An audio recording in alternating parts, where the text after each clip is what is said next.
I'm not just some defiant child, Mm-hmm. who's skipping school and doing drugs. Like this, I'm getting away from polygamy and I'm trying to go to school. But then the worker basically told me, well, you can get in your mom's car and go home, or we can call the cops and they can put you in her car and you can go home. But Oh either way, my gosh. you're getting in her car.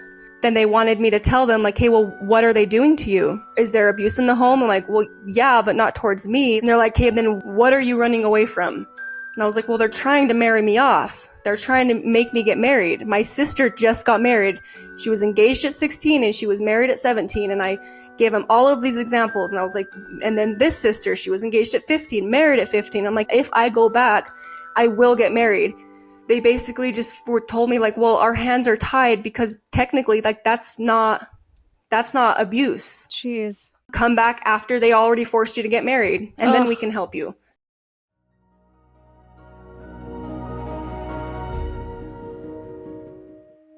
Hey, my name is Shelise and this is Cults to Consciousness, where we discuss leaving high-demand religions or organizations and finding healing and independence through awareness and true individual sovereignty.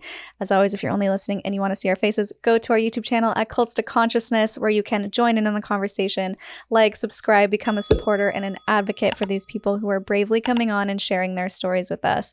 We also love those words of encouragement down in the comments. It means a lot. Remember, the guests always read the comments, and it's so amazing to see all of the incredible support that you guys are providing for them. So today's guest, we've had on multiple family members of hers. We are still in the order. I like doing these sets where we can kind of do a whole bunch within the same cult so that everyone really gets new perspectives, new ideas, and can understand the group just a little bit better.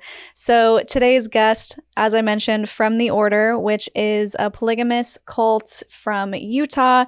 They are a breakoff of the mainstream Mormon church. They decided to more closely follow the fundamentals of Mormonism when the mainstream Mormon church stopped practicing polygamy. And this one is specifically known for its incestuous relationships. My goodness, I cannot talk today, guys. I'm doing my best. Because they believe that they have a direct bloodline to Jesus Christ himself. And so they marry their half-sisters, their nieces, and it just gets really problematic, as you can imagine. So today's guest is the 97th child from her dad, and we're going to be talking about her life growing up in the Order, the pros, the cons, things that were obviously problematic, starting work at a very young age, and how she was able to escape when she was very, very young. So thank you so much for joining us, Allison. Yeah, thank you for having me. Yeah, of course.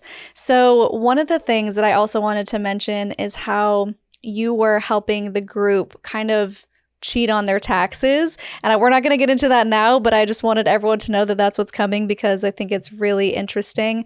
We talk a lot about how they have their own banking system, about how these kids are working at such a young age and all of their money goes directly to the dad, who doesn't in turn support all of these kids or all of these wives with that money. They basically just hoard it. And so we know from previous interviews that this is going on, but now I'm really excited to hear from you because this was one of your jobs at 14 years old, Yeah. was to help move things around to get more money back on taxes. So really interesting stuff.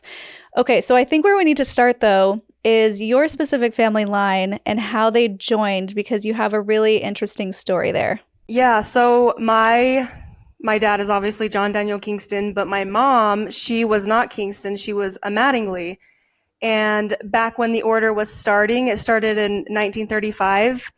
And so my mom's dad's mom was in the Salt Lake area, like Bountiful area, when the Order was starting. And she was married. She had already been having kids. And so she wasn't a part of the Order, but she like had friends who were a part of the Order, or like her sisters had friends who were a part of the Order. But in either case, then she had ties to the Order, and her husband, who was a Mattingly, he worked out of town. And so she kind of had a lot of freedom to kind of just do whatever she wanted, hang out with whoever she wanted. But they were LDS. And so her husband was LDS, she was LDS. And so when he was out of town, then she, the Order kind of like took her under their wing, like, oh, this poor single, no, she wasn't a single mom, but she basically was the single mom on during the weekdays because she was just by herself with the kids. And long story short, she was converted, but her husband was not converted. And so, but to just kind of like keep the peace with his wife because he was never really home anyway, then he just like let her do her thing and, whatever keeps you happy, she's making friends, whatever. But then when he started to realize like what they really were, like he went to, I want to say the very first time he had gone to the order church, then they awarded him a number.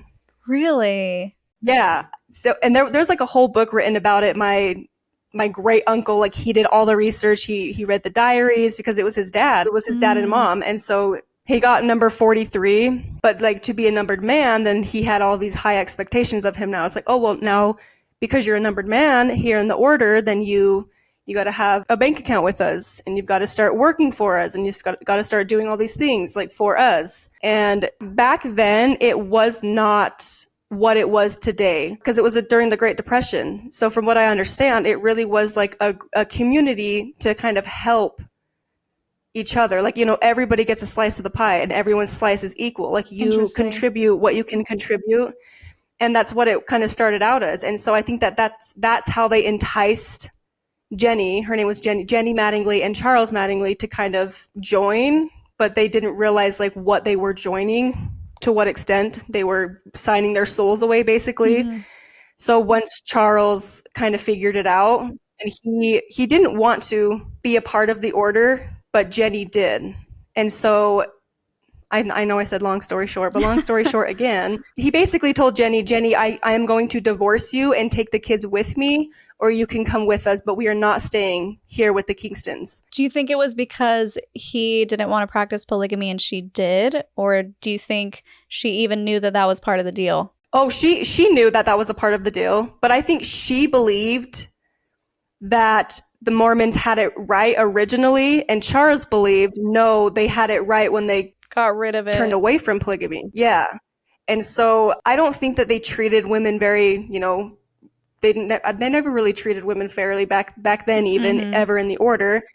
And so I think Charles just was like, well, I don't want to be a part of this. I have my religion. I'm LDS. I'm not joining this whole nother cult that goes against, or this whole nother religion that goes against some of the things that I've already like indoctrined in myself and in my kids and what I thought was in my wife as well.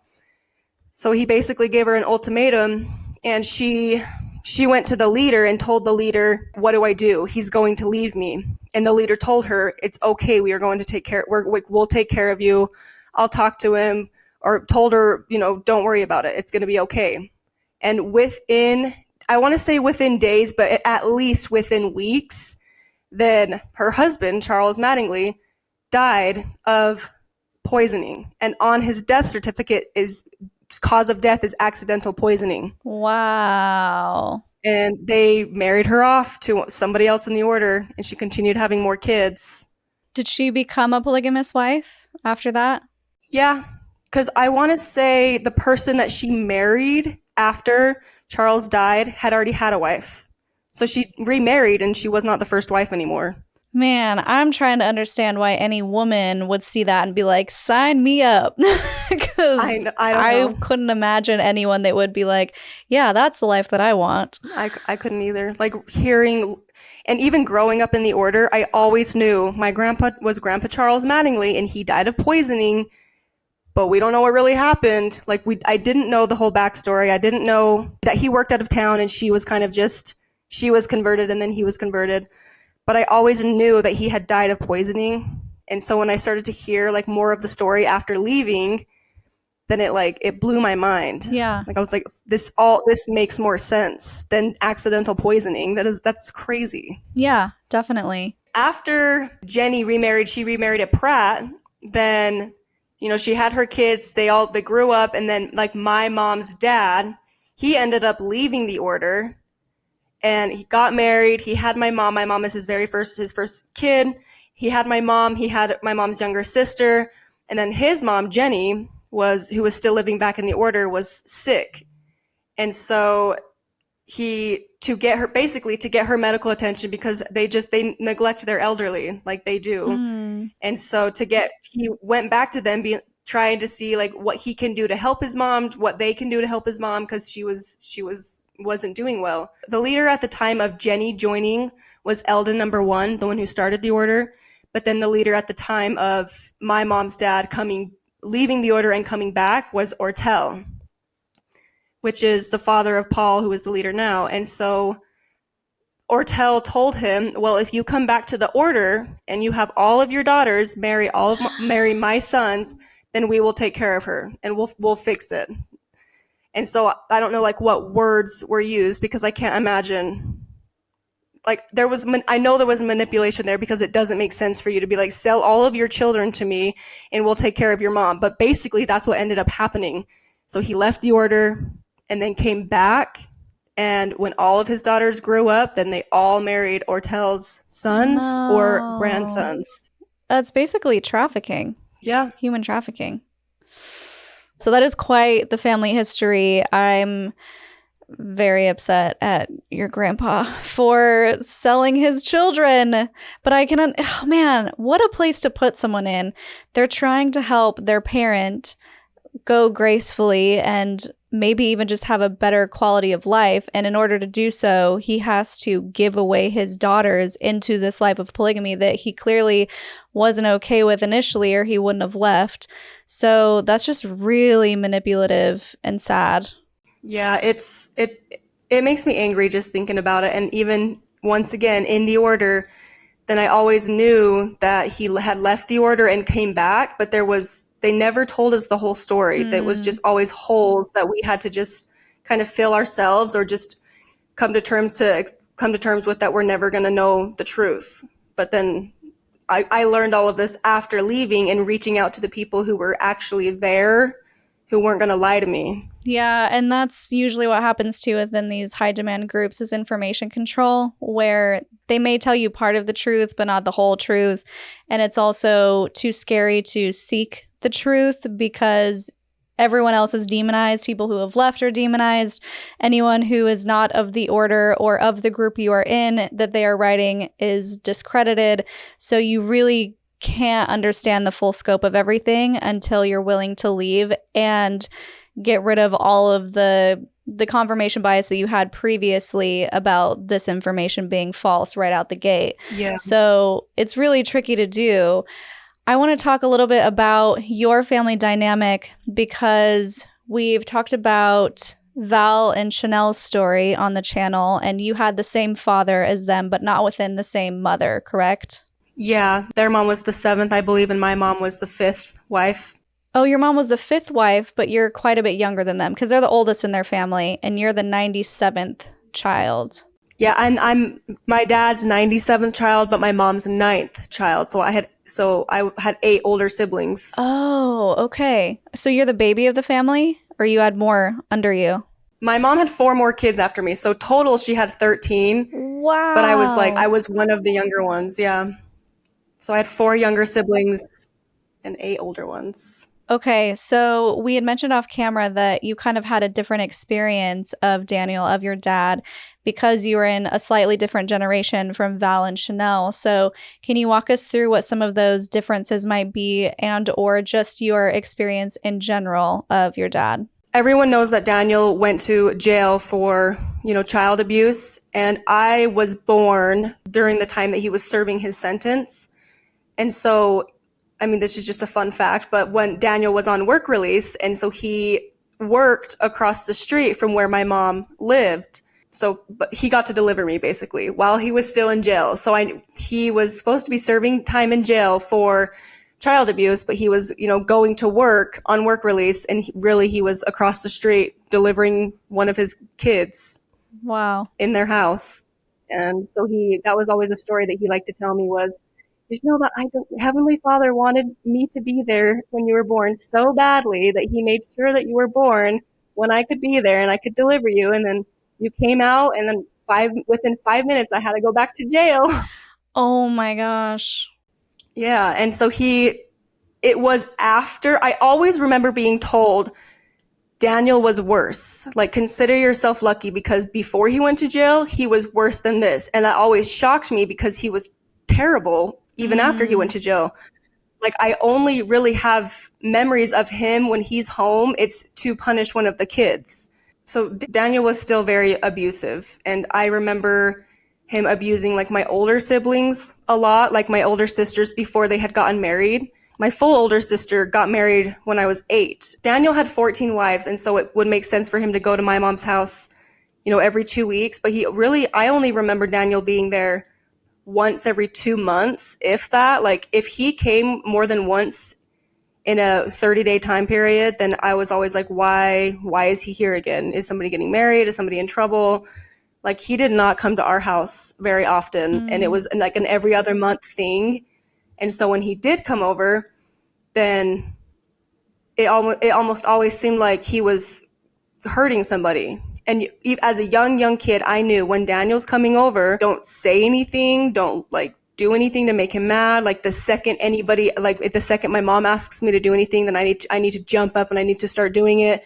I never dared say anything to him or say anything around him. Like, from a very, very young age, like as young as 3 years old, I knew when Daniel was here, if you piss him off, then he is going to hurt you, because I saw him do it to my older siblings. I saw him do it to my younger sister. I have a sister who she's about 15 months younger than me, and he was so abusive towards her because she was one who, she did talk back and she did fight back, and she was, like sassy, I guess they would say. And so I witnessed her get abused like throughout my entire childhood. But for me, Daniel has only ever slapped me once in my life that I can remember. And it was just because I knew how to play his games, because I was terrified of him. It's such a hard place to put a child in, where they're so governed by fear that they'll do anything. And it's common, even outside of cults, obviously, you have this fear dynamic between parent and child, and corporal punishment was very common and is still very common as far as keeping your kids, quote, obedient, which I'm not for. But it seems like within this group, it's far more common and encouraged to hit your children. Did you find that was the case among people in the group as well? Oh yeah, for sure. I feel like every single Sunday sitting in church, then it was not uncommon for someone to be hurting, like literally slapping their kid in the middle of church. Like, and not just a flick on the face or like a smack, like a backhand them to like, hey, be quiet, like full on borderline beating them in the middle of church. Oh my gosh. Like, it happened everywhere and it happened all the time. But I felt like Daniel's had the reputation of being one of the worst because he had gone to jail for it, and because his kids were so vocal about it. Like, yeah, Daniel beats us. Right. Do you not get beat too? Right. Oh, that's terrifying. How did your mom feel about him? Do you know? I've heard stories from when my mom was younger that she would fight back and that she would, try to protect her kids here and there. And I heard one story of where she threw all Daniel's stuff out and said, don't come back. But like in my lifetime, then it just seemed like my mom had been so broken down that she just didn't care anymore about her kids. She just wanted to make Daniel happy. She just wanted to protect herself. Yeah. And she just wanted to do what she needed to do, to please her husband and to get to heaven. And so Daniel's never, hit me, or like, other than the one time that I can remember. But my mom did all the time. And like my mom was, just as abusive as Daniel could get, I feel like, because I have memories of my mom, like, hitting me in the face over and over again. And the only reason why she stopped was because I started bleeding. And so she would, throw me across the floor and say, go get some tissue and wash your face. And just being like so young too, because I just think about like, okay, who was there at the time, and, like just the time period. So I'm like, I could not have been more than like 4 years old. And so my mom was very abusive towards me and towards my siblings. But from what I this was told, she didn't always used to be like that. And because you were one of the youngest out of your specific family, your immediate family, did you find that it was your older siblings' job to take care of you? Yeah, for sure. Especially like one sister in particular, my mom's second oldest daughter. I feel like the role of mom was kind of put on her, and she hated it. And so she kind of like resented all of us kids because she had to be a mom to all of these millions of kids that weren't hers. They were her younger siblings. And so she was abusive too. And, she would smack us around and, hurt us. And, that I remember her being there, making dinner, helping us clean the house, her being home more than my actual mom. Because was your mom out working? Yeah. Yeah, my mom was always working. Yeah. She worked for one of Daniel's businesses, and so she was always working. She was never really home. I just can't imagine with that many kids how you're comfortable not being there. It's hard for me to imagine, and I know I never really could unless I was in her specific situation, married at that age, a plural wife. Like, of course, there are so many things to think about and consider when trying to put yourself in someone's shoes. But from the outside looking in, it's just hard to imagine all of these kids kind of fending for themselves. And from what I've learned in previous interviews, it's a situation where the kids and the mom are working, but they're not even getting money for food. Was that the case for you guys as well? Yeah, I remember my mom telling me that when she got a raise, and so I was my mom's 9th kid, and so by the time she had all 13 of her kids, I remember her telling me that she got a raise and now she makes $8 an hour. And so the dads don't support their kids in the order, especially not Daniel. Daniel didn't provide for any of his families. And so my mom was, providing for her family of 13, but I mean, to give her the benefit of the doubt, the most kids she ever had living at home was 8, but she had 13 in total. And she was supporting all of us on $8 an hour. Jeez. Yeah, living in one of the order buildings and paying rent to the order. I remember there were sometimes we didn't have lights. For the majority of my childhood, we didn't have hot water. Like I thought it was normal to boil hot water to take a bath, to boil hot water, to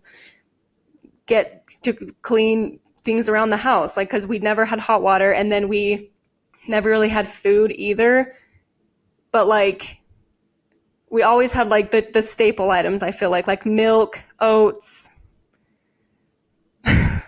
maybe that's not staple items for normal people. But we always had milk and oats. Yeah. Oats is a staple, I would say, and milk for some people. Because Daniel had his Washakie farm, and so we had to have his raw milk, or we would get in trouble. So it's like if my mom did not go to church to get her raw milk from their farm, and she had store-bought milk, is what he called it, in the fridge, then she would get in trouble. Jeez. And he would get mad at her for having store-bought milk in the fridge instead of his raw milk. Wow. Did you guys ever have a relationship with the other moms and your siblings? Yeah, we did, but not like, we knew they were our moms, but we weren't like, didn't have a mother-child relationship with them. And then I feel like kind of the same thing with our siblings, because for me, then like, since I was the 97th kid, there were so many kids in my family that I kind of just like, flocked to the ones that were closer to my age, and those were the ones that I considered like my sisters and my brothers. Everybody else was kind of like, yeah, we have the same dad, but I don't really like know them. Right. How could you possibly know them? Because I think we figured out through Val and Chanel, they said they stopped counting around 163, but there's potentially 200 of you guys as siblings. Yeah, I would guess around 180. Okay. But I don't know. I haven't counted since I figured out I was the 97th. I was like, good enough for me. Is he still having kids? Last I heard, I think he had a kid maybe 3 years ago. I want to say his youngest kid is like 3, but his youngest wife, she's got to be above 45 by now. Like, I think she's done having kids. His youngest wife? Yeah. His last wife. That's actually a really interesting point that I haven't thought of until right now, which is if the point is to have multiple wives, to have as many children as possible, when you're past the childbearing age, what do you do with all of these women? Do you know kind of what happens to these women once the kids are married off? They kind of just get put to work, in one of the many order businesses. Okay. Wow, that's depressing. I mean, work can be great, obviously, but it just seems like you are perpetually pregnant and then you are put to work and there's no real loving relationship there. And I don't know, maybe they did have a loving relationship with your dad. Do you think that any of them did really have a connection with him?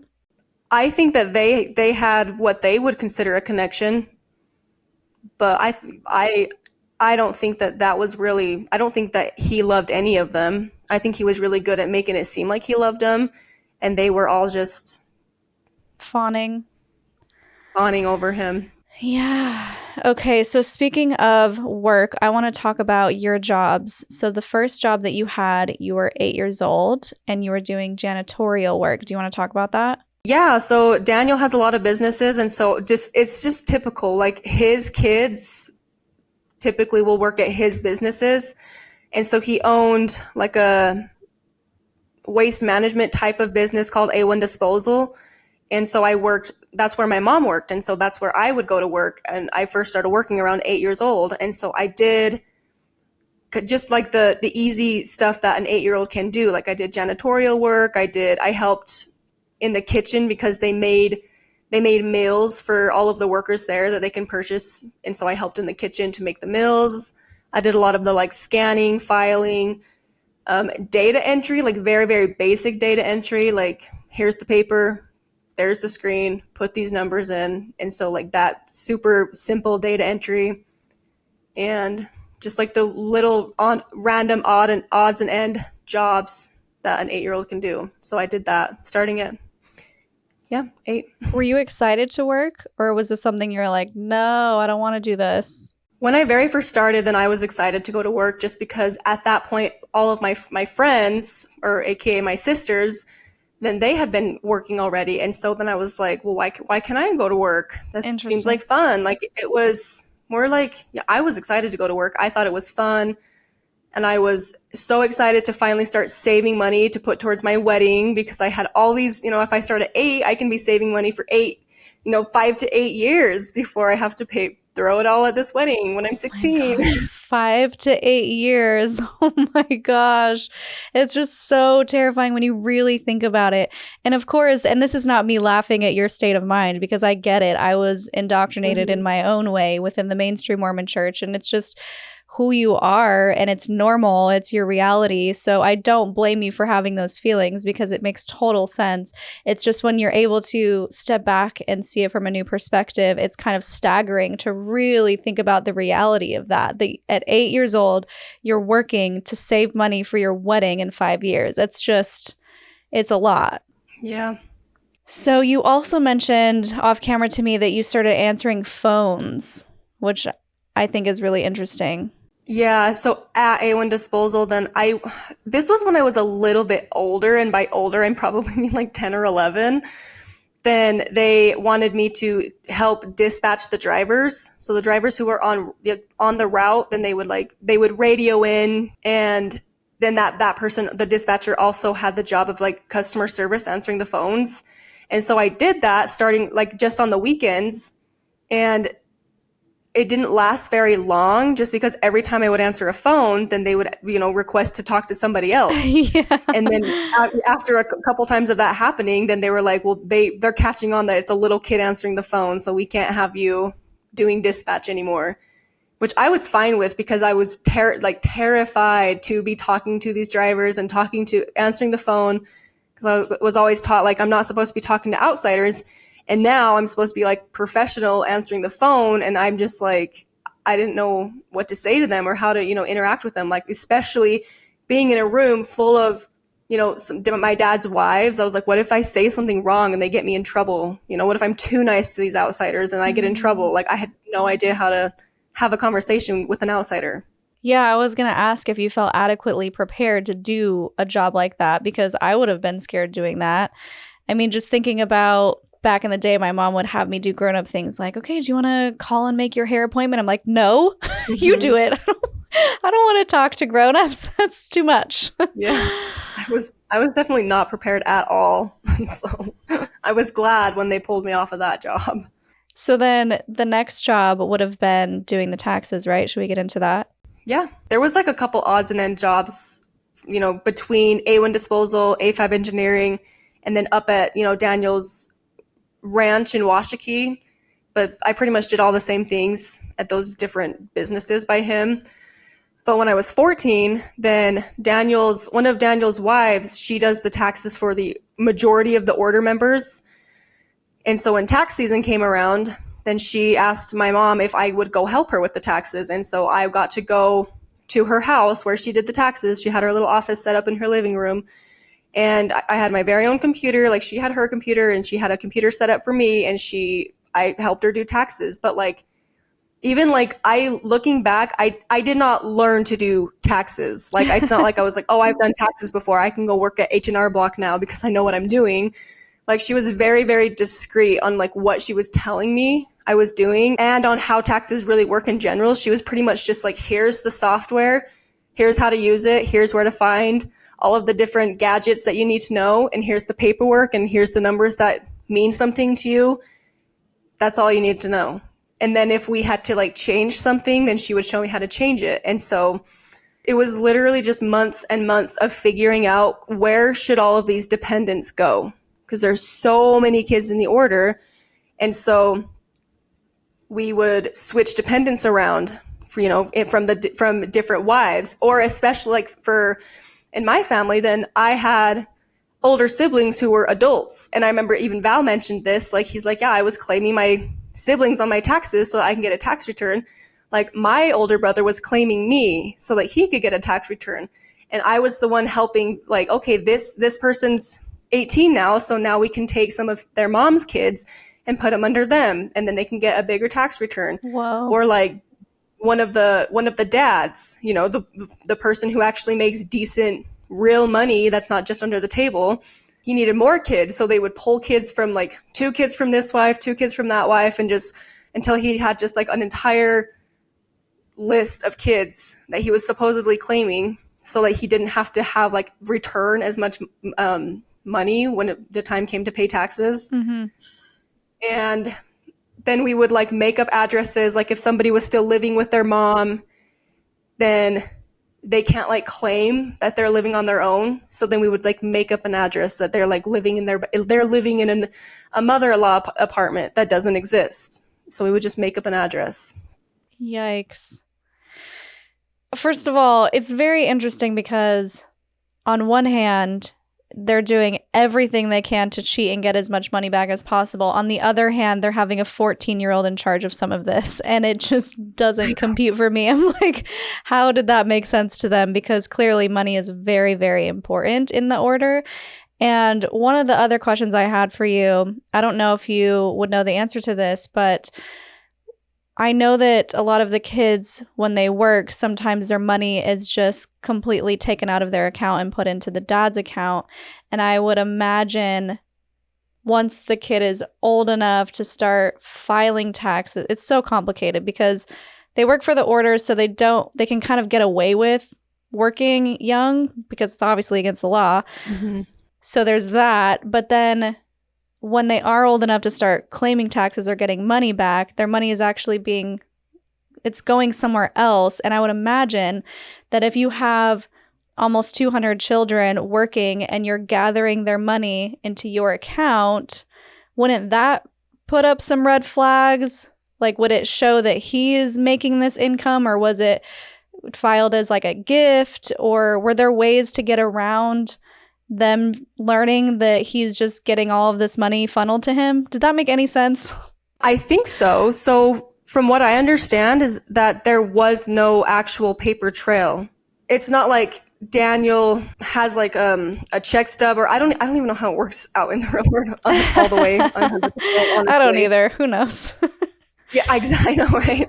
And so but all of it was within the order bank. Okay. And so there was no, all of a sudden, Daniel's Wells Fargo account is in the millions at the beginning of the year. It was Right. all within the order bank. And so he had access to all of his kids' money, but it's not like he had it sitting in a real bank account, because I know that they were smart about those kinds of things, because obviously, like, where did all this money come from? Yeah.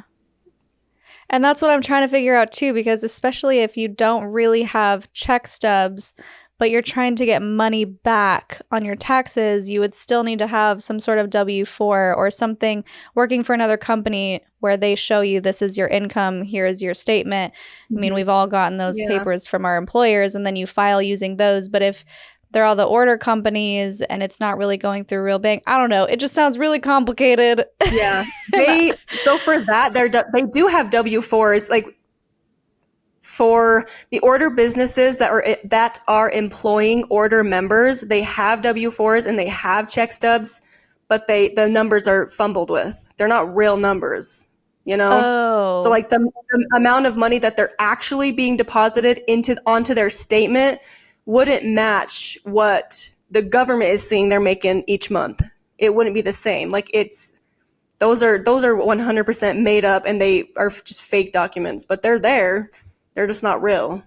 right. And you had mentioned to me off camera that you've actually gone to the IRS and you were like, guys, this is what's going on, and nothing was really done. Yeah, well, after I left, and they actually contacted me and said, Oh, interesting. we heard that you were helping with the order taxes. Can we talk to you? And I said, yeah, Sure thing. come talk to me. And I told them everything. And I reiterated, like, I was 14 years old. I had no idea what I was doing. I had no idea it was illegal. I thought it was, you go to H&R Block to get your taxes done because that person knows how to do taxes more than the person who needs their taxes done. So I literally just thought, like, these are just, This is how the you do loopholes and it. the little quirks with taxes. Yeah, that's how you do it. I mean, as far as I'm aware, I don't know what's happening, like, on the behind the scenes of things. But I've talked to them. When I talked to the IRS, it was when they reached out to me back in, like, 2016, so 7 years ago, Okay. and I haven't really talked to them since. So Okay, so we haven't even gotten into your schooling yet, which I think is also a great story because you were going to an order school and then you were going through Penn Foster and you were just like, I want to go to a real school. So let's hear that story. yeah, so I did what every other order member kid does. They go to Ensign Learning Center elementary, and then they go to Ensign Learning Center junior high, and then they go to Penn Foster. Back when I was doing Penn Foster back in 2013 time period. And the Penn Foster, it's a real online school, like, over in, like, Pennsylvania, I think. But it's just kind of what all of the order kids did to kind of, fast fly through high school, get high school done and over with, and then, families can choose what they're going to do with their kids. Some of them sent, like, in my dad's family, it was very, very common that, okay, you're done with Penn Foster at 14, okay, now go to college. And so he would send a lot of his kids to college. Some kids, they, got married. Some kids, they started working full time. And so that's what I did. I did the Orders Junior High, finished it when I was 13, and then I did the Penn Foster online, and it took me 7 months to finish 4 years of high school. What? Yeah. I even have, like, the paperwork still where it says, like, hey, I took, because it was all, like, test based. Like, you get your credit when you pass this test. So we had, like, packets and stuff that we could use to study the material, but that wasn't important in getting the credit. That was more so just important in passing the test. And so I have, like, the entire paper that says, like, I took this test on this day and this test on this day to show, like, when I started and when I finished. It was literally 7 months to finish 4 years of high school. And I got my high school diploma at 14 years old, spring of 2014. And then come fall of 2014, then my dad tried to send me off to college. And I did a semester at Salt Lake Community College, and it wasn't as strict, like, in Michelle's family. Then they had to, like, be paired up with somebody in their family. Like they Mm-hmm. couldn't have a class by themselves.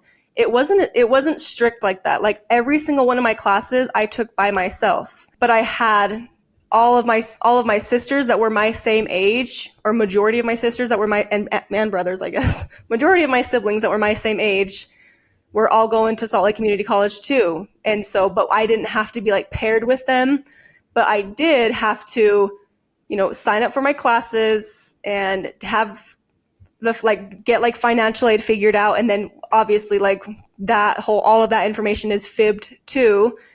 And so I got a financial aid check, financial aid paid for my classes. And then I also got a financial aid check, and then I had to turn that into Daniel.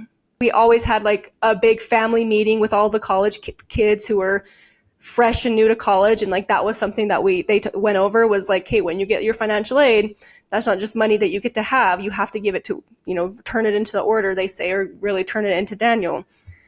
And so I did all that. And then also Daniel had to approve all of the classes that I was taking. And I remember I was taking writing, math, computer science, and psychology. And he was not okay with the fact that I was taking psychology. And he said, I'd never let any of my kids take psychology in their very first semester in college. And his claim was, it's way too hard. That's way too hard of a class for you to be taking your first semester. So he would not let me take psychology. And I remember, like, obviously I would never argue with him in the moment, but I remember being so mad because I'm like, you don't want me to take psychology because they're going to teach me things. Yeah. And that you don't want me to know about, child development and like mental disorders and ways to manipulate and ways to identify a psychopath, because I've since taken psychology. And I'm like, it makes sense why he didn't want little 14-year-old me in the cult to be taking this class.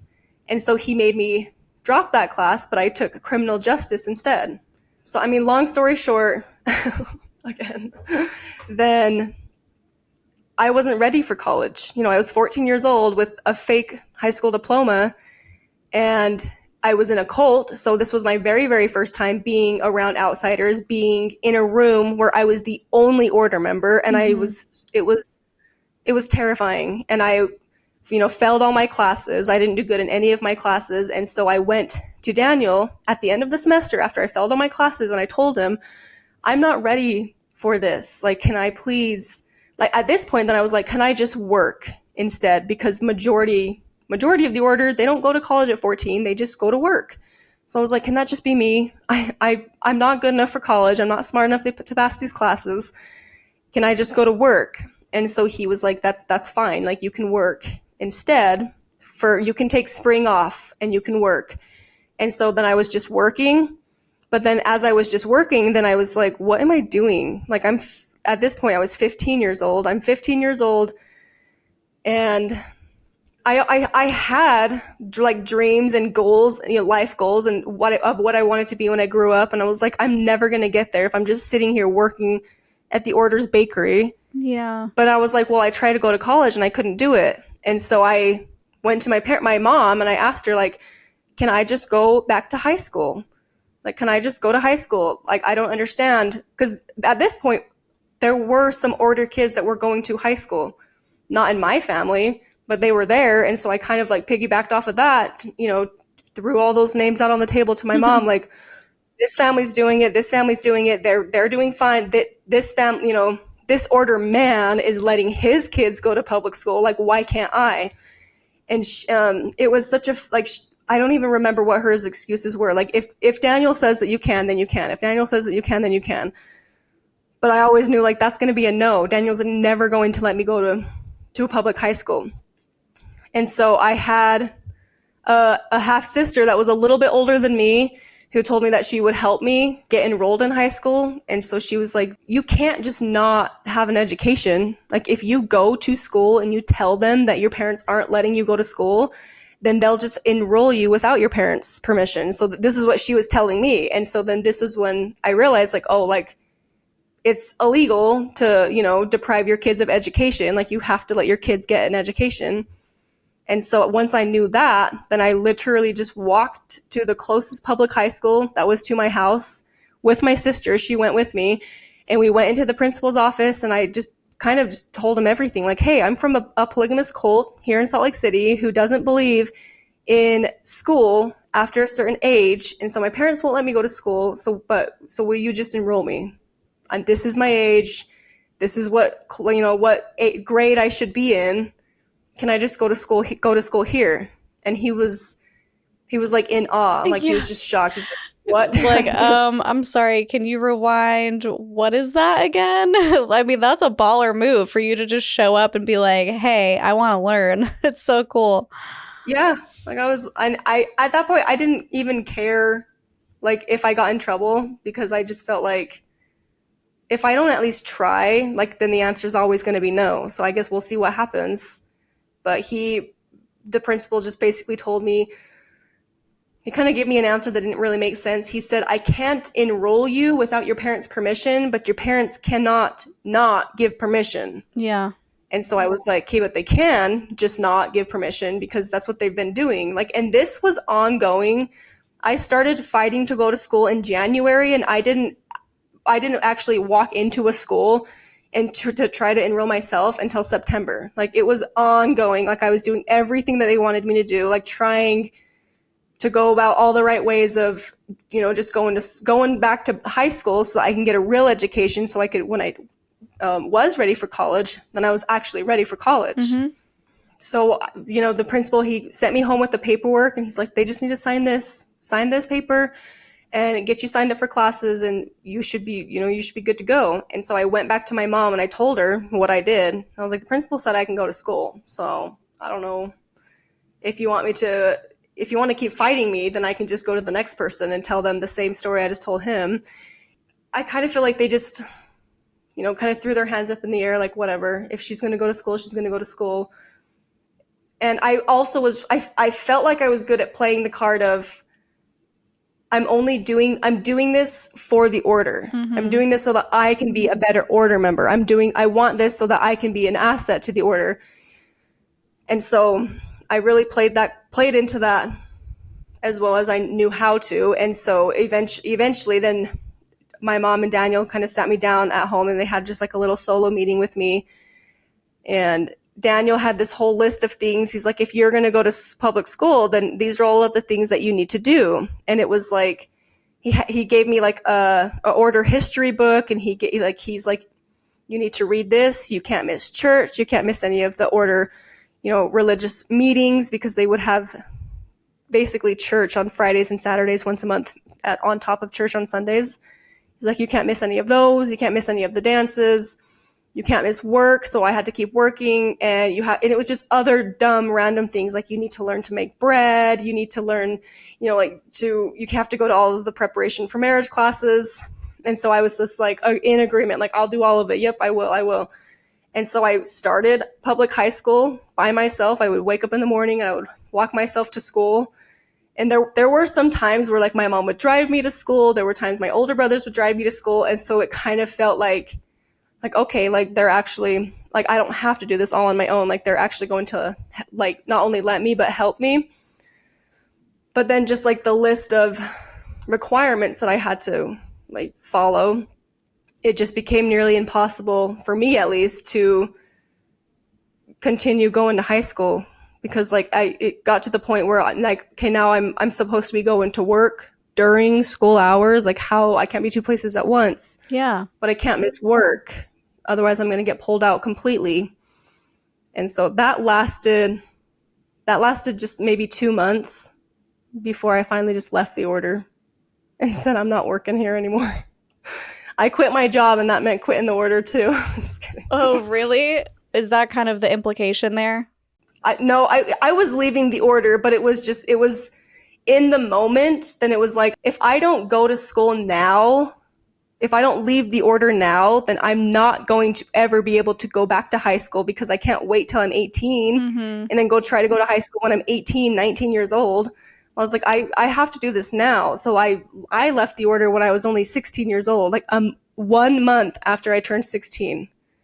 Then I left the order. Oh my gosh. Yeah, so I wanted to talk about the reasons that you wanted to leave. I mean, aside from the obvious of what we've discussed already, but we haven't yet talked about how you were being pressured to find a husband. And I know that the spotlight wasn't directly on you, but that was definitely an undertone of, okay, well, you're almost 16. It's time to get married. And that was the catalyst, right, to make you want to get out before the attention was fully on you. Yeah, I mean, like you said, there was so many reasons for why I left the order, but school and getting married was what caused me to leave the order when I left the order, at such a young age, being only 16 years old. And it was easier to kind of avoid marriage because I had an older sister who was still single, she was the sibling just above me, then was a girl. And so all of the attention was on her. Like, she was the one going out on dates every weekend. She was the one who had all of these guys asking her to dance at the dances. She was the one who was meeting with Daniel, and who Daniel was like, "Oh, you're ready. Let's get you married." And she was the one. All of the attention was on her. And so it was easy to like hide behind that and just for me to like focus on trying to go to school. But then once she got married, it started with Daniel just kind of, when he would come over to my mom's house, then kind of just, pulling me aside or catching me when I was the only one in the room and just saying things like, "So have you thought about, who you're going to marry? Have you thought about working towards getting your direction? Have you been focusing your fasts on finding your number one choice?" And so it just kind of started off as that. So my sister got married in February of 2015, and then I left in December of 2015. So from February to December, then that's when I felt all of that pressure being on me of being the oldest single girl, and just knowing my sister got engaged at 16 years old. Yeah. And married at 17. She got married right after her 17th birthday. And then I was like, well, I doubt that anybody's going to be coming forward on me when I'm 15, just because watching my older siblings, then they were, 17, 19. So I felt like I had some time. But then I turned 16 in November, and then I just left in December because I didn't even want to get to that point. Mm-hmm. Because there was a part of me that felt like if I were to just get married, then things would get better, because they kind of dangle that in front of your face. Like, well, your husband could, give you permission to do all these things. And then I watched all of my sisters my age. They were all married. My sisters got married at 15, 16 years old. And I got to watch them have like this big extravagant wedding. And, like it was they finally got all of this attention from Daniel, and they got to have like this, father-daughter dance. And so it was very, very romanticized getting married young. Like it was something that we dreamed about like our entire lives. And they kind of, romanticized it for us our entire lives. And so I knew that if I stuck around and got married, then I would never leave, because, part of me was telling me, we'll just leave the order. And part of me was telling me, we'll just get married and everything will be okay. Yeah. Do you think a big reason too was that you just didn't want to participate in polygamy and you knew that that was likely to be your future? Yeah. And I always kind of flip-flop back and forth between how far am I willing to go for my place in heaven, Mm-hmm. In order to please God, and in order to get to the highest degree of heaven, then you have to live polygamy. By the time I understood what it meant to be married to somebody, then I never wanted to live polygamy. As a young kid, when they, romanticize your wedding, when I was 8 years old, excited to finally be going to work so I can save up for my wedding, that little girl, she was willing to live polygamy. But as I got older and understood a little bit What more, that meant. and I got to watch my sisters, get married, some of them being the first wife, and then their husband gets another wife, and just seeing how heartbroken that they would be, and how they would be like, this is the best thing ever, as they're literally in tears because they're so sad. And when I finally started to see what polygamy really was doing to these women, then I didn't want any part of it. But I knew I can't just not live polygamy in the order. I mean, there are some people who don't live polygamy, but not by their choice. And I just knew, like, there's no way. it's just going to happen to work out that I'm going to get married and I'm going to be one of the, the outliers that don't have to live polygamy. Yeah. So let's talk about your actual escape. How were you able to do this at 16 years old? It was hard. So it's such a mess in my head, like just the memories of it. I mean, that sister that I mentioned earlier, she was actually on escaping polygamy. She was the one who, she left the order, but then went back. She was the one who walked into the school with me and was trying to get me signed up for school. Like when she needed somebody, then she would call me. When I needed somebody, then I would call her.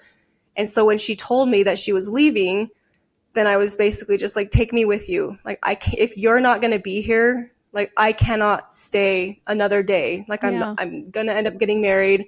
I'm not going to end up going to school. Like, and then on top of all that, I'm going to lose like the one person that I trust in here. And so I left with her, not like with her, but she planned her escape with some of our older siblings who had left years and years ago. And so when she was talking to them, then I was there too. And I was like, will you guys help me leave as well? And so her escape was planned for a Sunday. And then my escape was planned for the following Sunday, 7 days later. And so after she was gone, then Chanel drove all the way down to Taylorsville from wherever she was living at the time. And she picked me up on Sunday during church when everyone was at church. And I told my mom, I'll just go to church with my older brother because he was always late. And so when she was like, hey, it's time to go to church, then get in the car. And I just said, well, I'm still getting ready, so I'll go with him, knowing that I was leaving the order that day. And so Chanel came and picked me up, and I didn't want to take anything with me because to me, then I was like, I don't want to remember anything about this place, like I try to keep it light also because I was like, I didn't want to be a burden either. Like Chanel's like coming all this way down here, just her in her little car. Like I'm not going to just, stuff her car with all of my crap. And so I kept it very minimal as I could. Basically just like one tote in a backpack was all I brought with me. But basically I knew that I couldn't live with Chanel, but she was my ride. And so they told me, like, we have a family, because I was only 16 years old, like I couldn't just live off on my own. Mm-hmm. So they told me, we have a family out of the state. I think it was Texas. We have a family in Texas that's willing to take you in. And then we have a family up in Ogden that's willing to take you in. And they were both, ex order members that I had never met. I had heard of them, but I had never met them. And so I wasn't ready to like leave this state. Like I felt like that would have been too big of a culture shock. And I still wanted to kind of hold on to, the hope that maybe some of my family would still talk to me. And so I want to at least be in the same state. So I'm like easy to get a hold of. And so I chose the family that was up in Ogden. And I kind of stayed there, like I was like in hiding a little bit. Like I didn't tell my mom where I was going. I didn't tell anybody that I was leaving the order. Like I kind of just disappeared and went up to Ogden and started living with this family. And it was actually an LDS family. And so she had 7 kids already, and she was taking in an 8th kid. And but she was Daniel's half sister. So she was technically my aunt, but she was a stranger to me. And so she, like, immediately after living with her, then she signed me up for high school. She helped me get signed up for like driver's ed, and she was there for me. Like she got me a bank account. She helped, like she was there. I don't know what else to say about her. But yeah, that's amazing. I'm so glad that you had that support system. Yeah. She's incredible to accept an 8th child into her home, and someone who really has no experience in the outside world. And you'd mentioned off camera that you actually went to the police and you were trying to talk to them about, hey, I was being coerced into getting married. Can you talk about that situation? Yeah. So when I very first left home, then me and Chanel, we went to the police and we called the police just to kind of let them know, like, hey, I'm only 16 years old, but I'm leaving a polygamist group.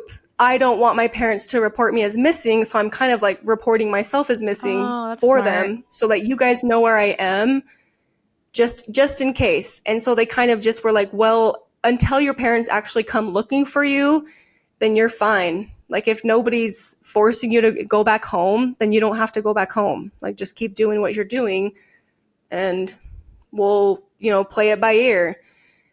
And so that's what we did. I lived my new life in La La Land. Like, I left December 6th. So we had Christmas and we had New Year's Eve with my new family, like my new brothers and sisters. And it was just like, I was living my new life.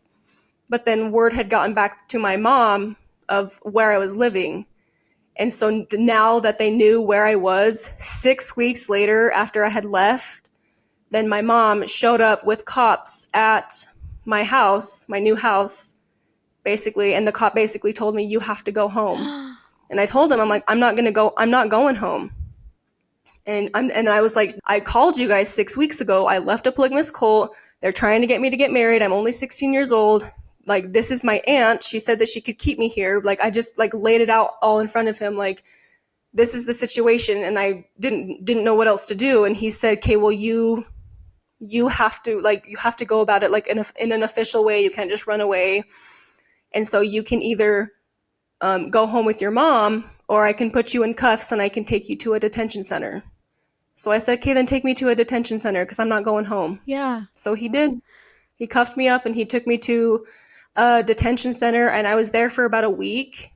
And it wasn't a juvie, but it was not an official detention center, but it was kind of a place for parents to take their kids when they're acting up.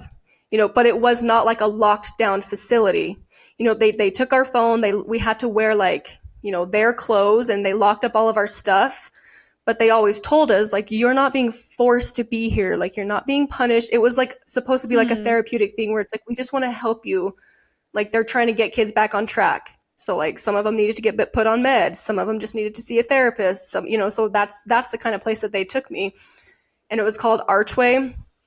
And so they took me there, and I kept telling them, I'm like, I didn't do anything wrong. Yeah. And then they would reiterate to me, like, well, you're not being punished. Like, you're not being held here. You can go whenever you want. So after being there for a week, then I was like, okay, give me my stuff, then I'm leaving. I'm like, wait, where are you gonna go? Like, and I was like, I don't know. I'll sleep on a bus if I have to, but I'm done being here. And so at that point, then they called the Christmas box house, which is kind of like a modern day orphanage, is as I like to describe it, just because it's like somewhere to put foster kids that were removed from their home in an emergency and needed somewhere to go immediately. Like, they didn't have families available all the time at 2 a.m., but the Christmas box was available, so they would just kind of take kids there. So that's where they ended up sending me. So I was there for another month, and it was kind of just like this waiting game of like, okay, what do I do? And I want to mention before they took me to the Christmas box house, then the reason why I was so adamant about leaving Archway was because my mom had showed up. So the cop, he took me to Archway, and I spent the night there. And then the next day, my mom had showed up to Archway to take me home. And I told the workers at Archway, I said, I'm not going home with her. Like, I told them everything again. Like, this is why I'm not going home. I'm not just some defiant child, who's skipping school and doing drugs. Like, this, I'm getting away from polygamy and I'm trying to go to school. But then the worker basically told me, well, you can get in your mom's car and go home, or we can call the cops and they can put you in her car and you can go home. But either way, you're getting in her car. And so at that point, then I was like, I was not that type of kid. Like, I didn't like to argue. I didn't like to, be dramatic or cause problems. So I was just like, whatever, I'll get in her car and she can take me home and I'm just going to run away again. Because at that point I was like, I had been living on the outside for 6 weeks. I had been going to school. I had finally been like working with a school counselor to figure out how can I catch up on all these credits because I didn't go to sophomore year. And I was like on track, with this new family who they were already talking about adopting me. And so then to just get like ripped away from all of that and thrown back in the order, then I was just like, I don't care if like they had Jesus Christ himself waiting for me at home telling me everything's going to be okay. Like I'm not staying. And so, and they kind of tried to, do something, like that. So, cause I get home and there's this big welcome home party for me. Oh, Like wow. all my favorite sisters, all my friends, like there's a big sign on the wall, like welcome home. No. And they had like ice cream and like pizza. And it was, yeah, just like a big welcome home party for me. And I was like, what is this? Like I didn't even know what to say. Like I was just waiting to like walk into a room and see Daniel like in there waiting, to talk to me, to, punish me for what I had done. But it was just this big welcome home party for me, and they were just trying to get me to stay. Love I feel bombing. like exactly love bombing me. Like they didn't want to take me home and immediately send me into a bus meeting with Daniel. Like they wanted to take me home and be like, look, like everyone wants you here. You're so loved. Like you can stay here. Daniel's not even here. You don't even have to see Daniel if you don't want to. And I was like, hey, but how long? How long until he shows up? How long until I'm the next, person that's getting a beating from him because I'm not doing what he wants me to do. And I was like, at that point, I'm like, I'm not stupid. Like, I know what's in store for me. And so the next, we had my little welcome home party, and my sisters, they all talked to me. Like, I don't even remember what we were talking about. I just remember telling them, yeah, I'm leaving again tomorrow. Like, I don't know what you guys are doing here. I don't know what kind of stunt you're pulling, but I'm leaving. And we were sitting down in my room, and my sister was looking at my desk. She's like, this is a really nice desk. And I was like, you want it? You can have it, because I'm not going to have it. I'm leaving tomorrow. I don't know why you guys brought me back. I don't want to be here. And so that's what I did. The next day, then I got on a train, or I either got on a train, or I had, at this point, I had made outside friends. So I called a friend. I feel like there was many times that I was on a train and calling friends for rides. So I'm like, I don't remember what happened this specific time. But in either case, I found my way back up to this house that I was staying at, to my aunt, my new family. And I just showed up at her doorstep, and I was like, I left again.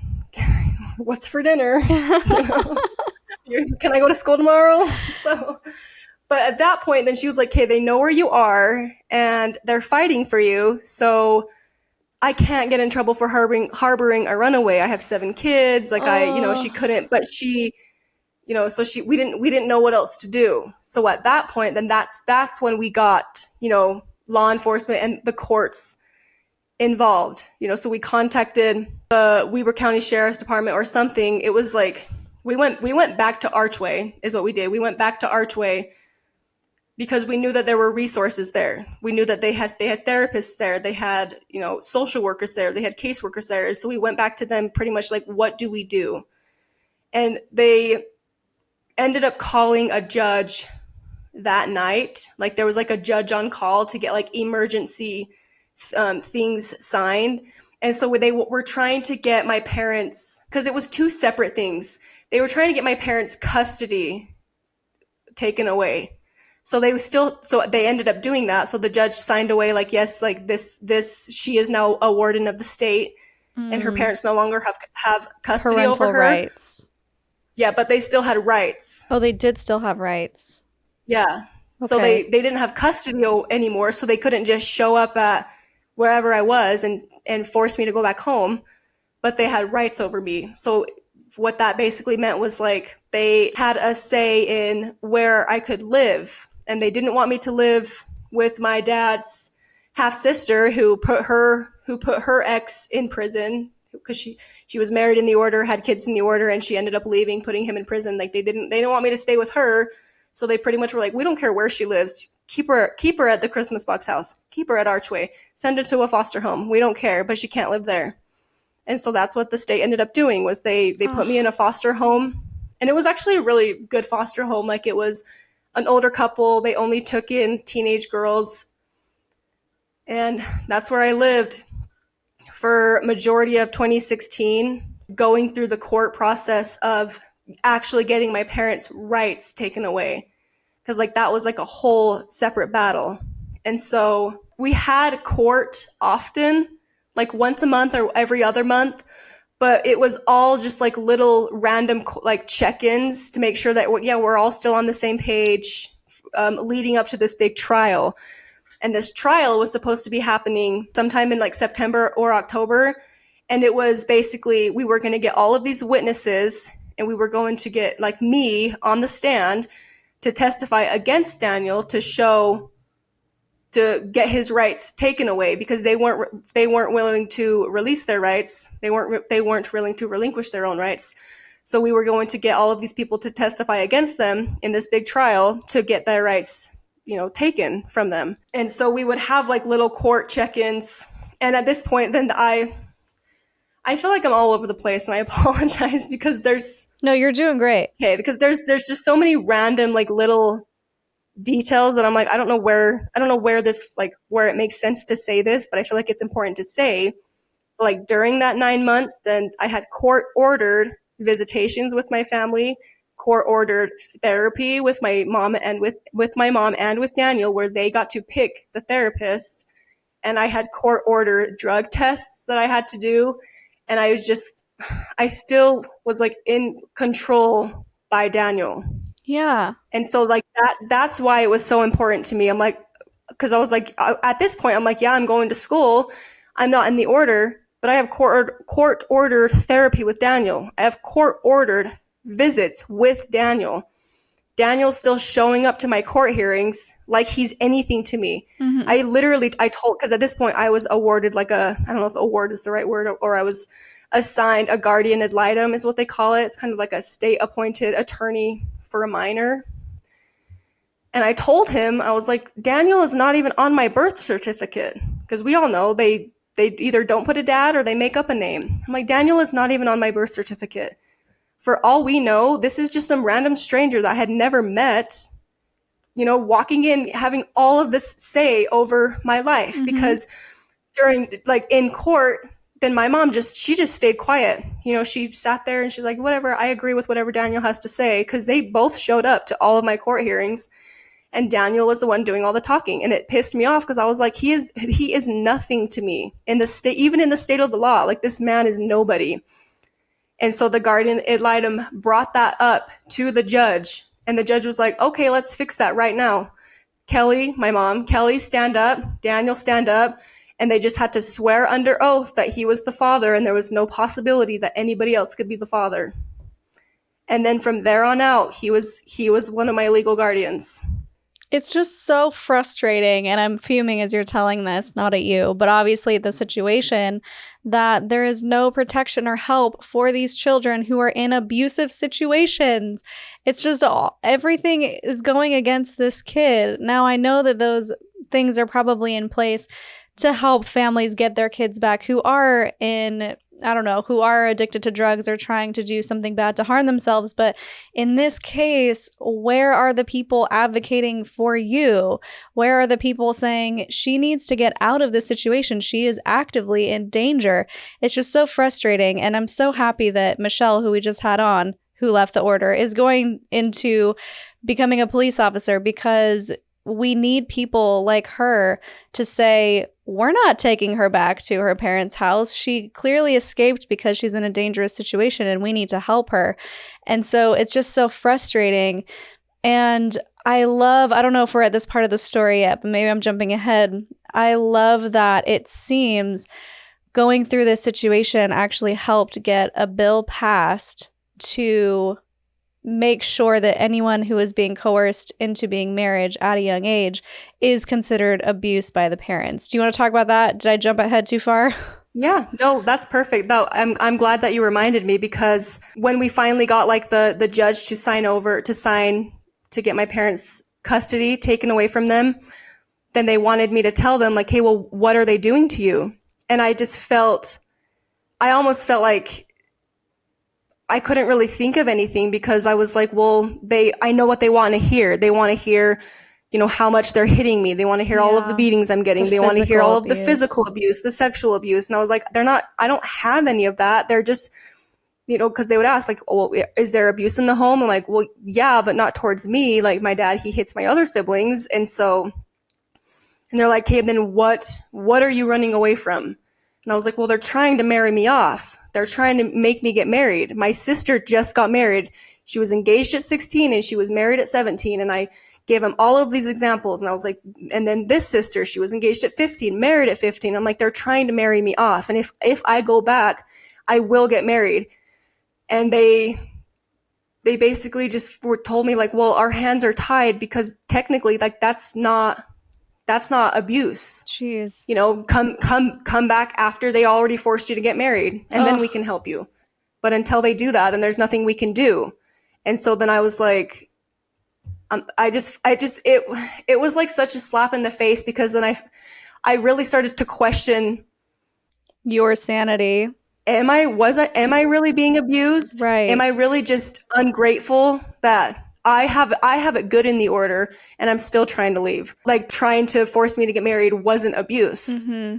And then even though like I felt like it was, but then to have a police officer tell me, well, there's nothing I can do because that's not technically abuse, then it was just like such a slap in the face. Invalidating. Yeah, super invalidating. And I didn't know what else to do.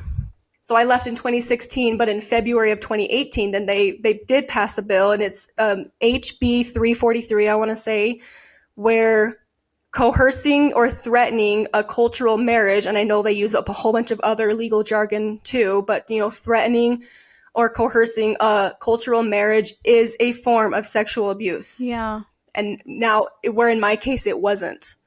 And if it would have been, then that would have been enough. I could have told them they're trying to make me get married, and they would have been like, okay, like that's abuse. Mm-hmm. Okay, we can help you. Yeah. So that's good. It's a step in the right direction. And I think you probably had direct influence, and other people who were trying to escape for the same reason probably influenced that bill. So I'm glad that that's in place. So once you left, because now you are able to be out and on your own, how were you able to find happiness and the life that you're living now? I owe a lot of it to the family that kind of took me in, and to the fact that I was so young when I got out that I had so much, you know, the state was forced to help me pretty much.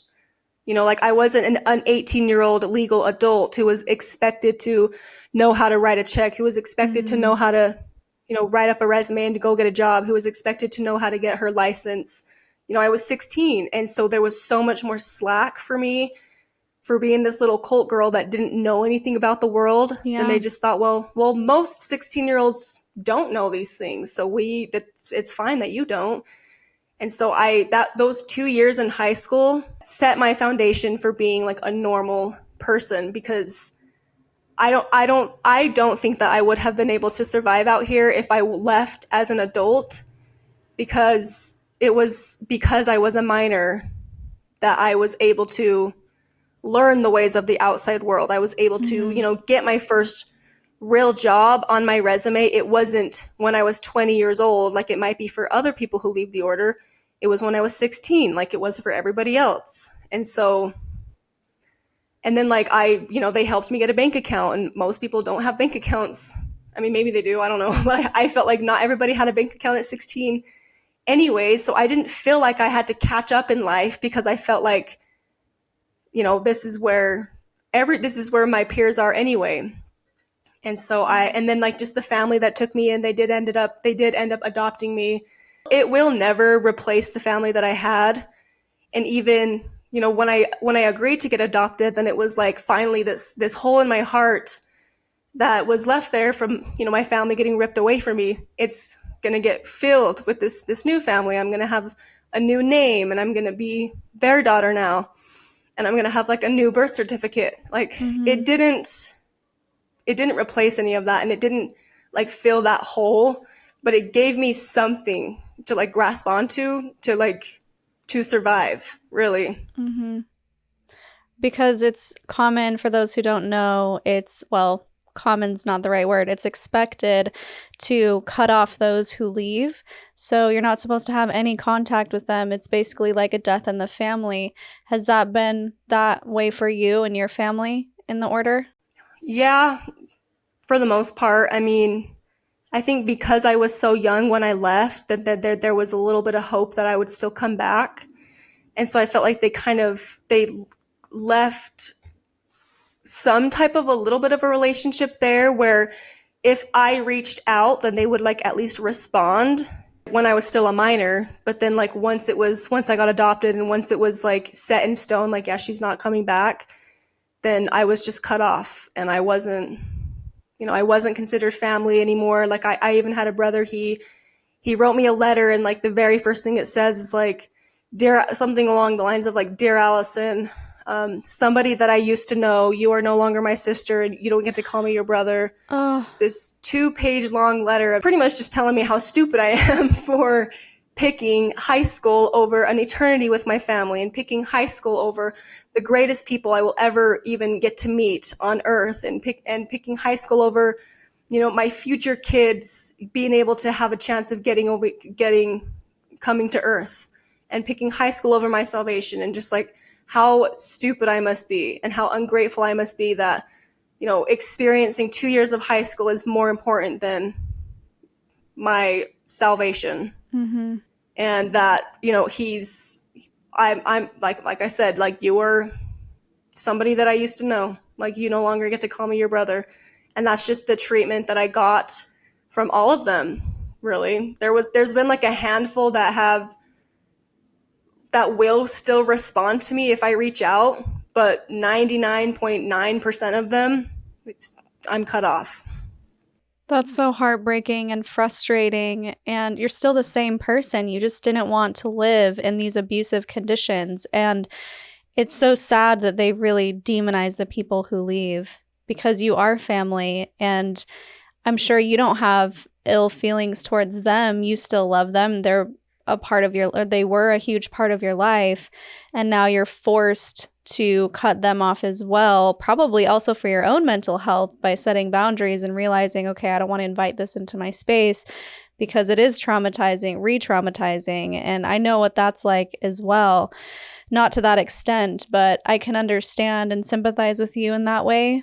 And so I also just want to point out that it takes a lot of indoctrination to convince somebody that their life now, the only physical thing that we know for sure is real, it takes a lot of indoctrination to make them believe that they should be living in suffering for their eternal reward. It's such it's a mind, I don't want to say it, a mind F. So Mormon still, I swear sometimes, like, can't even swear.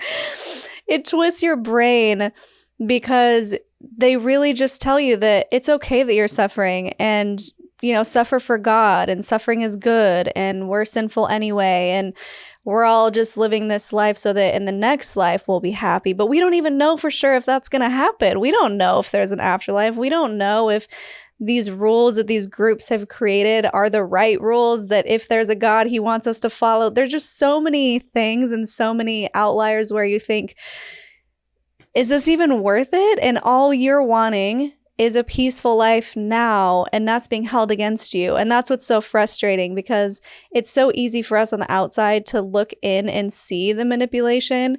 But when you're in it, I mean, I've been that person who has judged someone on the outside and thought, oh, wow, they really just don't want to go to the highest level of heaven. I feel really bad for them. And here's this person living their best life, and I'm over here demonizing them for it. It's just, I have to point it out. The reason I'm going on this rant is that it's so common in cults to do that, and to not only be okay with suffering, but to be glorified in their suffering. And then they try and put that on other people. So I'm hoping that through the pain and through what you're having to deal with, having these horrible conversations or just reading these letters from your family, that you're able to separate that and realize that they're coming from occult programming, and that it's nothing that you personally did. It's just how they're indoctrinated to believe. Yeah, I mean, I definitely know that now, but Of being course it that 16-year-old hurts. girl, yeah, it hurts still, but not as badly as it hurt, back then. Mm-hmm. Because I mean, I felt like I was so capable of leaving the order, and I felt like I was so capable of taking on the world, and I was so ready to lose my family.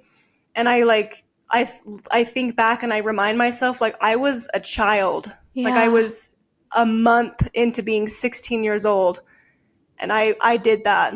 Like, and that 16-year-old girl, like it's because of her, like that I'm even living the life that I'm living today. Is like I don't know where, because I remember being scared in the order. I'm like, I don't know where that 16-year-old girl like got that fire and got that passion, but like I'm so grateful that she did, because now like I get to reap the benefits of it today. Yeah. And where are you today? Tell everyone what makes you happy and what you're up to and how you're doing.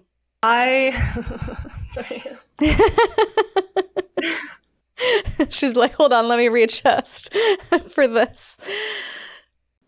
Let me remember. So today I'm married and I have two kids. I've got a 4-year old and a 2-year-old, two boys. Wow. And I'm working towards, becoming a nurse. And that was something that I always wanted to do that in the order. And that was, something that I was told by my mom, like the reason why you want to go into the medical field and not work at the office like all of the other good little, order girls, is because you're, listening to Satan. And so that's what I'm doing now, is I'm Listening listening to to Satan. Satan, becoming a nurse. and, and Wow. I spent the last, I know it's so silly to think about like that, and to that I believed it, and I was like, oh my god, like it is Satan telling me that I want to go into the medical field. Like, what am I thinking? And so, but now, like I've spent the last 3 years working on my prerequisites for the nursing program, and then I applied for the program, got in my first time, and I started that 2 weeks ago. And so I'm right now I'm on track to become a nurse, an RN in spring of 2025. So that's what I've been That's working towards. I'm still, awesome. yeah. So I'm super excited about that. That is so awesome. I mean, against all odds, honestly, just fighting to get an education. No child should have to try and go through that. It's too much for anybody. And just something as simple as education, which a lot of kids take for granted. I know I did, right? I'm like, oh, school, not even realizing that some kids don't have that opportunity or the same opportunity. And so to see you go from that all the way into a nursing degree, like that's so amazing. And you should feel so proud of yourself. Yeah, I do. And I mean, and again, I chalk it all up to that little girl who had that dream of becoming a nurse. And it's like Yeah. she's the one who got me here, because I still don't, I feel like that's why I'm here, is like that person. And I have to remind myself like I am that same person, but like that person fought and sacrificed and almost like in a way died so that I could be reborn into this Mm. person. And so I'm so proud of her. And then also I guess proud of me too. So but, Yeah, I do think that we all have different stages and evolutions of ourselves. I can look back at my life and be like, oh, yeah, that's where that Shelise ended and a new one began. And it's beautiful to be able to look back and see that part of you and realize that I was growing here or this struggle helped me with this. And it's so great that you're able to look back and see those different progressions of your life, because I'm sure there are many more to come. And that's so exciting. So with that, I need your Linda Listen moment, your sassy statement as a viral video with the toddler goes, or something of inspiration for our viewers. well, I had like a couple. I was trying to be like what's a good Linda Listen that they're gonna listen to? Linda, listen, if your religion is requiring you to cut off your family, or shun your family, or ostracize your family, then you're probably in a cult. And that's not a religion, that's a cult. That's a great Linda Listen. I second that. I second that. That's who was it? I think we may have had a guest who said something similar that really stuck with me, and you said it so concisely and perfectly. But to expand on it, he's like, if you want to know if you're in a cult or not, try to leave and see what Exactly. happens. See how people react. If they're like, yeah, go live your life, the chances are you weren't in a cult. But if they're trying to keep you in or brainwash you or love bomb you or manipulate you to stay, or if you leave and they completely cut you off from your family, chances are you were in a cult, and good riddance. Yeah. And it's like, I know that order members would get this, but Have you ever thought that maybe you're the one who's wearing the rose-colored glasses, not me? Did they ever Exactly. use that in the Mormons? Like, well, if you put on your rose-colored glasses and then you see the sky is pink when it's really blue. Yep. I think that I didn't put on rose-colored glasses when I left. I took them off. Oh, yeah.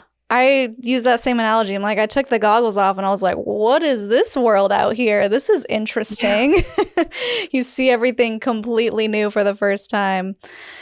So, wow. Well, thank you so much for coming on and sharing. It's been so great to hear your story and another perspective of the order. I feel like we're getting all these little puzzle pieces and trying to figure out the full picture of this group that needs to be talked about because they are harmful and abusive and we need to call them out. So, if they at the very least don't disband, they can change some of their practices and stop marrying their sisters. I agree. I always thought it was gross. I had the privilege of attending my sister's wedding with her brother. It was great. Oh, wow. So that would have been your brother. Yeah. Well, my half sister married my half brother. Okay. That's a very interesting wedding. Okay.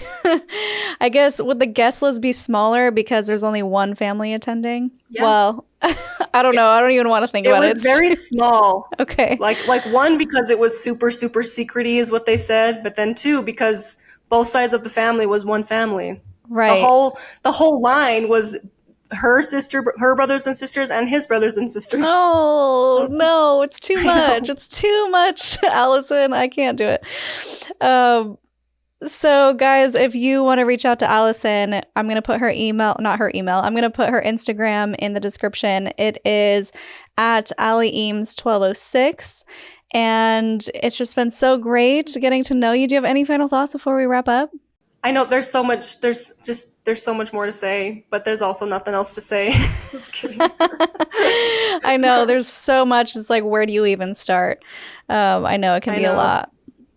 But I mean I did want to point out like I know like Hope After Polygamy is like Holding Out Help is like a big like organization that like helps people leave Yeah. the cult. And so since I was 16 years old when I left the cult, so I was kind of, the state had to help me leave.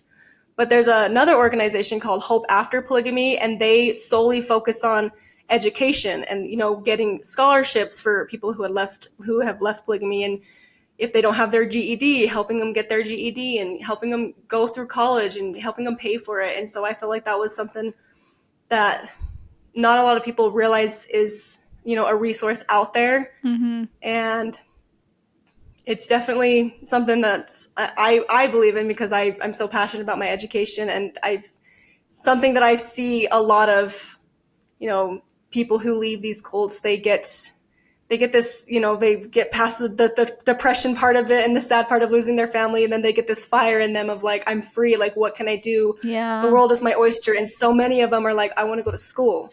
And like Hope After Polygamy is an organization that can help offer scholarships for people who have left polygamy. So I That's want people to awesome. be aware of it because I don't know if it took me a long time to realize like what was out there and what resources were out there. And so that's one of them. Awesome. Yeah, I'll put that in the description, both of those links, Holding Out Help and Hope After Polygamy, right? Yeah. Okay, perfect. Well, guys, thank you so much for watching. Leave your words of encouragement for Allison in the comments below. It helps our guest, it helps the algorithm. Smash that like button, all the YouTube-y things, like, subscribe. And if you want to support the channel even further, we do have some merch over at cultstoconsciousness.com. We have some fun different t-shirt ideas. We have the No Shame shirt, Apostates Unite. I'm sorry for what I said when I was in a cult. And we're always open to suggestions too if you guys want to see something specific. And if you're interested in going on vacation with us, we're doing a C2C vacation. Jonathan and I are figuring out where we're going to go, but we need your input. So I'm going to include a survey link in the description. Fill that out. It'll take like 3 minutes so we know where you want to go, what time of year, what budget you're comfortable with. And we're going to curate an experience where we can all just get to know you one-on-one. And What else? You can become a patron at patreon.com/cults2consciousness. Our newest patrons, Alyssa and Samantha, thank you so much for your support. It really means a lot that you're willing to support us monthly. And I think that's about it. So if you like this video, I will put 2 more down below that you can check out. And until next time, follow your highest excitement, be conscious and be well.